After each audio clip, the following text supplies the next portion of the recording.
Karibu kwa mara nyingine tena ndani ya Technologist TV. Hii ni dunia ya mwana teknolojia. Leo nitakuonyesha namna ya kutumia sehemu ya column iliyopo kwenye layout tab. Column ni mfumo wa kugawanya maandishi katika sehemu mbili au zaidi, upande kwa upande. Badala ya maandishi kwenda mstari mmoja mrefu, Word inaweza kuyagawanya kama magazeti yanavyoonekana. Fikiria darasani kuna wanafunzi wengi. Kama madawati yote yangewekwa mstari mmoja mkubwa, wanafunzi wangekuwa wanabanana sana, na mwalimu angekuwa na shida kupita katikati yao. Lakini madawati yakigawanywa kwenye mistari miwili au mitatu au zaidi, darasa linaonekana safi, organized, na kila mwanafunzi anapata nafasi vizuri. Hivyo hivyo kwenye Microsoft Word, columns zinagawa maandishi kwenye sehemu tofauti tofauti ili document ionekane nzuri, ya kitaalam na rahisi kusomeka. Hebu tuone jinsi ya kuweka columns. Hatua ya kwanza, fungua document yako ambayo unahitaji kuingiza columns ndani yake. Ukishafungua document yako, nenda moja kwa moja kwenye maandishi ambayo unahitaji kuyafanya columns. Ya select hayo maandishi yako. Ukisha ya select kama hivi, nenda moja kwa moja kwenye layout tab na uklik, kisha nenda kwenye sehemu ya columns na uklik sehemu hiyo. Kisha hapa utaona aina tofauti tofauti za columns. Kwenye 2 maana yake unayagawa maandishi yako kwenye column mbili sawa sawa. Kwenye 3 unayagawa maandishi yako kwenye column 3 ambazo ni sawa sawa. Lakini kwenye left hapa unayagawa maandishi yako katika pande mbili kuu, lakini upande wa kushoto unakuwa ni mdogo ukilinganisha na wa kulia. Vile vile kwa upande wa kulia napo unagawa pande mbili kuu, lakini upande wa kulia unakuwa ni mdogo kuliko upande wa kushoto.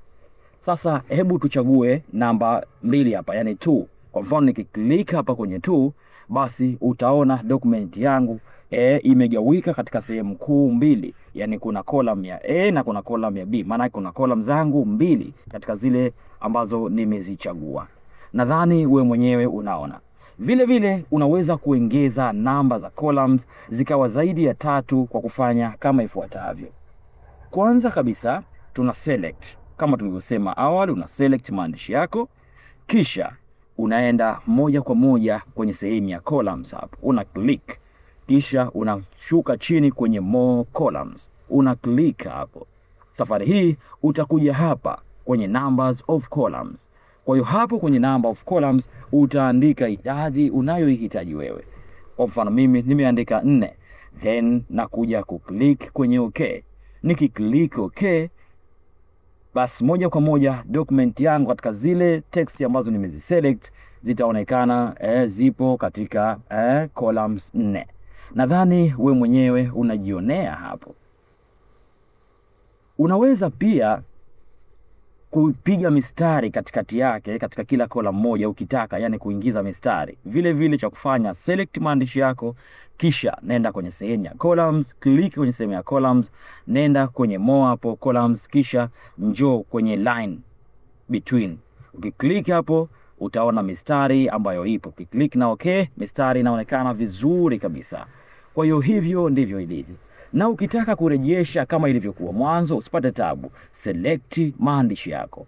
Ukisha ya select, nenda kwenye columns, click 1. Ukiclick 1 utarejesha katika ule mfumo wa awali ambao ulikuwepo, yani kama unahitaji katika ule mstari mmoja.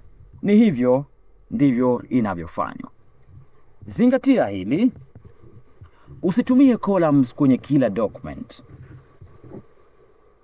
Kuna documents zingine zinahitaji mstari mmoja wa kawaida, lakini kwenye document zinazokuwa na taarifa nyingi kama magazeti na document za matangazo, basi kwazo hizo columns zinafanya taarifa zisomeke kwa urahisi zaidi. Bwana, sina mengi ya kuongea siku ya leo. Tukutane kwenye video ijayo, ambapo hapo tutazungumzia masuala ya page break, ambapo hapa sasa wale watu ambao wanahitaji kuweka kwa mfano peji ya kwanza hadi peji ya 6 kutia namba za Kirumi, alafu kuanzia labda peji ya 7 waweke peji zile ambazo 1, 2 na kuendelea, basi hapa ndio sehemu yao. Niwasihi sana wasikose video hii inayofuata. Usisahau kusubscribe, kulike, kucomment pamoja na kushare video zetu. Hii ni Technologist TV, karibu tena, bye bye.